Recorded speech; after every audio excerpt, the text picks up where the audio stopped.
Shalom, selamat pagi, selamat bersukacita, selamat berbahagia jemaat Tuhan. Kita berjumpa lagi dalam program Renungan Harian Toraya, edisi Sabtu 16 November 2024. Mari kita berdoa untuk pembacaan firman Tuhan. Bapa di surga, terima kasih untuk setiap anugerah kasih-Mu yang boleh kami hidupi, kami nyatakan dalam kebersamaan kami. Dan terima kasih saat ini kami rindu mendengar firman-Mu. Tuhan memberi kami hikmat untuk memahami dan melakukannya dalam kasih-Mu. Dalam Kristus kami berdoa. Amin. 1 Samuel pasal 3 ayat 1 sampai 18. Samuel yang muda itu menjadi pelayan Tuhan di bawah pengawasan Eli. Pada masa itu firman Tuhan jarang. Penglihatan-penglihatan pun tidak sering. Pada suatu hari, Eli yang matanya mulai kabur dan tidak dapat melihat dengan baik, sedang berbaring di tempat tidurnya. Lampu rumah Allah belum lagi padam. Samuel telah tidur di dalam bait suci Tuhan, tempat tabut Allah. Lalu Tuhan memanggil, "Samuel, Samuel." Dan ia menjawab, "Iya, Bapa." Lalu berlarilah ia kepada Eli, serta katanya, "Ya Bapa, bukankah Bapa memanggil aku?" Tetapi Eli berkata, "Aku tidak memanggil, tidurlah kembali." Lalu pergilah ia tidur. Dan Tuhan memanggil Samuel sekali lagi. Samuel pun bangunlah, lalu pergi mendapatkan Eli, serta berkata, "Ya Bapa, bukankah Bapa memanggil aku?" Tetapi Eli berkata, "Aku tidak memanggil anakku, tidurlah kembali." Samuel belum mengenal Tuhan. Firman Tuhan belum pernah dinyatakan kepadanya. Dan Tuhan memanggil Samuel sekali lagi untuk ketiga kalinya. Ia pun bangunlah, lalu pergi mendapatkan Eli, serta katanya, "Ya Bapa, bukankah Bapa memanggil aku?" Lalu mengertilah Eli bahwa Tuhanlah yang memanggil anak itu. Sebab itu berkatalah Eli kepada Samuel, "Pergilah tidur, dan apabila ia memanggil engkau, katakanlah, berbicaralah Tuhan, sebab hamba-Mu ini mendengar."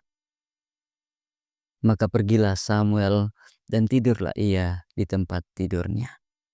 Lalu datanglah Tuhan, berdiri di sana, dan memanggil seperti yang sudah-sudah, "Samuel, Samuel." Dan Samuel menjawab, "Berbicaralah, sebab hamba-Mu ini mendengar." Lalu berfirmanlah Tuhan kepada Samuel, "Ketahuilah, aku akan melakukan sesuatu di Israel, sehingga setiap orang yang mendengarnya akan bising kedua telinganya.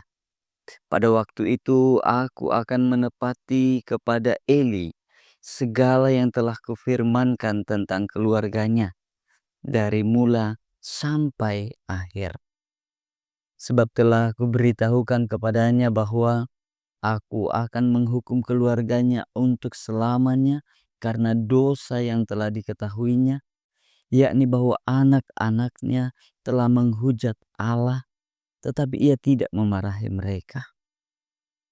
Sebab itu aku telah bersumpah kepada keluarga Eli bahwa dosa keluarga Eli tak akan dihapuskan dengan korban sembelihan atau dengan korban sajian untuk selamanya.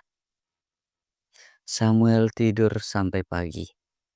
Kemudian dibukanya pintu rumah Tuhan. Samuel segan memberitahukan penglihatan itu kepada Eli. Tetapi Eli memanggil Samuel, katanya, "Samuel, anakku." Jawab Samuel, "Iya Bapa."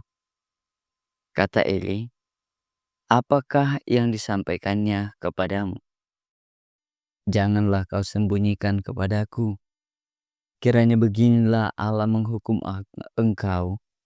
Bahkan lebih lagi daripada itu, jika engkau menyembunyikan sepatah kata pun kepadaku dari apa yang disampaikannya kepadamu itu. Lalu Samuel memberitahukan semuanya itu kepadanya dengan tidak menyembunyikan sesuatu pun. Kemudian Eli berkata, "Dia Tuhan, biarlah diperbuatnya apa yang dipandangnya baik." Demikian firman Tuhan. Saudara-saudara, dari pembacaan ini diangkat satu tema, mengenal suara Tuhan. Untandai gamaranna puang. Banyak orang beranggapan bahwa ketika sudah aktif melayani dan sering ikut dalam persekutuan doa, otomatis hidupnya sudah menjalin hubungan intim dengan Tuhan. Padahal belum tentu. Kebanyakan atau sebanyak apapun kita mengikuti persekutuan dan pelayanan, belum menjamin seseorang mengenal dengan sungguh suara atau kehendak Tuhan itu.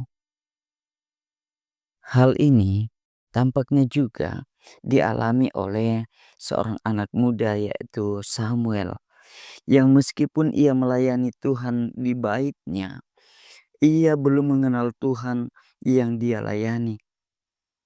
Sebab itulah Tuhan memperkenalkan dirinya kepada Samuel. Sebanyak 3 kali Tuhan memanggil atau memperkenalkan diri.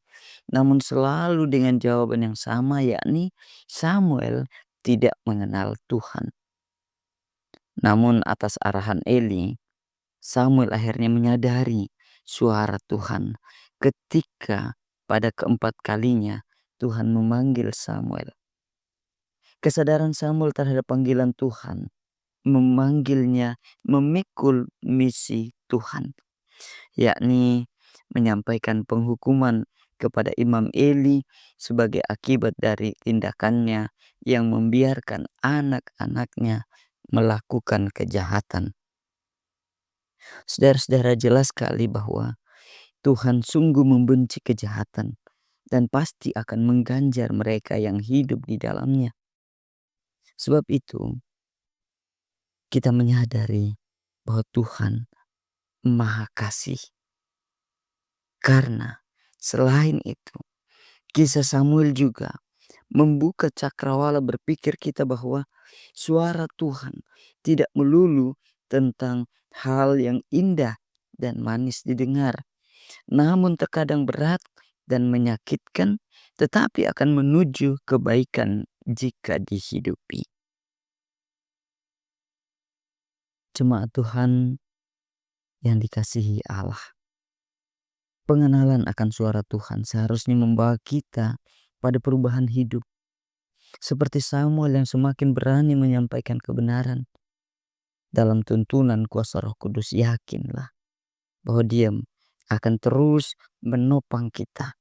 Karena itu, mari belajar untuk mendengar dan mengenali suara Tuhan.